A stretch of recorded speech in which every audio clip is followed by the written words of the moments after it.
Ya, assalamualaikum warahmatullahi wabarakatuh. Wah, gimana nih kabar teman-teman semua? Semoga dalam keadaan baik ya. Ya, walaupun kita masih dalam keadaan belajar yang kurang efektif, tapi jangan sampai mengurangi rasa semangat kita untuk terus belajar dan berproses. Oke, selamat pagi, selamat siang, selamat sore, dan selamat malam untuk teman-teman semua. Dan tak lupa juga yang terhormat kepada Bapak Jamaluddin ME selaku dosen mata kuliah Hukum Pajak. Oke, saya Cucu Probiatul Adawiyah sebagai moderator. Pada saat ini kita akan membahas tentang hukum pajak ataupun proses dalam perpajakan ya teman-teman, yang dimana akan dibawakan oleh beberapa anggota kelompok kami, yaitu Saudara Taqiyuddin Ibnu Janti, Tubagus Muhammad Rusli, dan Sa'diyah. Oke, sebelumnya apa sih yang dimaksud dengan hukum pajak? Jadi hukum pajak itu adalah suatu sekumpulan peraturan yang mengatur hak dan kewajiban serta hubungan antara wajib pajak dan pemerintahan selaku pemungut pajak. Nah, nanti selebihnya akan dijelaskan lagi ya oleh rekan saya. Rekan saya yaitu Saudara Rusli, Ibnu, dan juga Sadia. Jadi mereka akan menjelaskan apa sih yang dimaksud dengan pajak, bagaimana cara proses perpajakan itu seperti apa, dan juga dasar hukumnya itu apa, dan tujuan pajak itu seperti apa sih gitu. Jadi pembahasan lebih lengkapnya lagi nanti silakan teman-teman dengarkan dan simak dan juga pahami ya. Oke teman-teman, jadi hukum pajak itu sekumpulan peraturan yang mengatur hak dan kewajiban, serta hubungan antara wajib pajak dan pemerintah selaku pemungut pajak. Pemerintah dalam hal ini diwakilkan oleh Direktorat Jenderal Pajak, yang berwenang mengambil kekayaan seseorang dalam bentuk pembayaran pajak. Hukum pajak juga merupakan bagian dari hukum publik, karena hukum pajak mengatur hubungan antara pemerintah dengan wajib pajak. Oh iya teman-teman, jadi hukum pajak juga mempunyai landasan dan kedudukan hukum perpajakan di Indonesia loh. Sejauh ini terdapat 8 undang-undang yang menjadi landasan hukum pajak di Indonesia. Aturan tersebut meliputi yang pertama, Undang-Undang Nomor 13 Tahun 1985 tentang Bea Materai.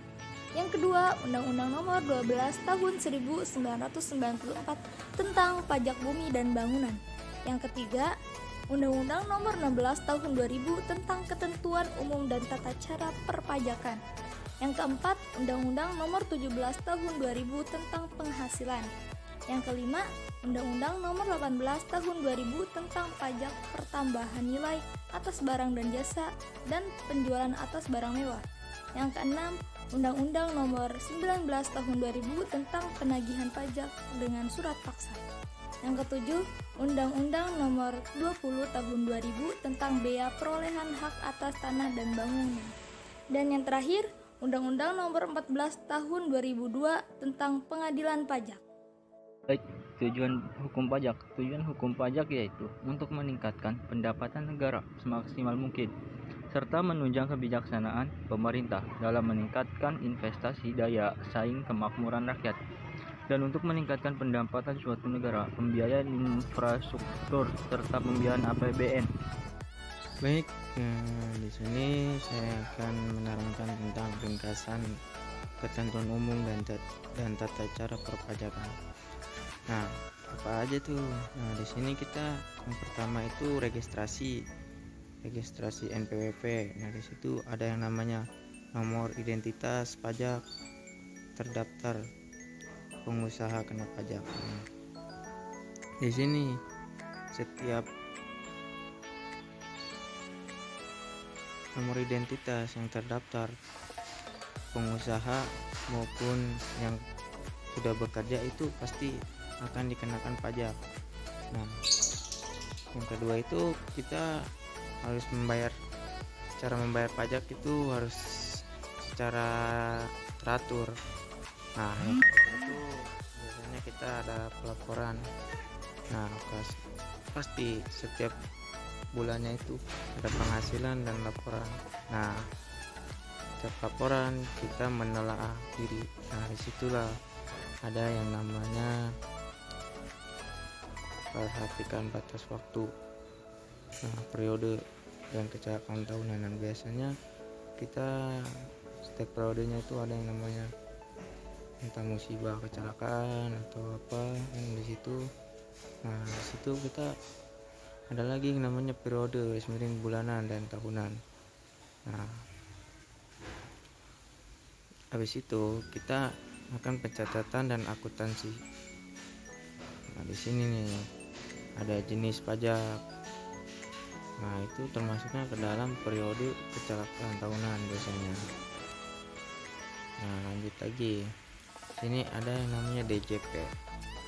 DJP itu dalam kurung bisa disebut kantor pelayanan pajak TSO atau TO. Nah, di sini TSO atau TO itu ada dua bagian. Yang pertama itu pemantauan, dan yang kedua itu pemeriksaan dan penyidikan pertanyaan. Nah, biasanya ulasan pemantauan itu kita dikasih surat namanya surat kunjungan pajak, yaitu TCL.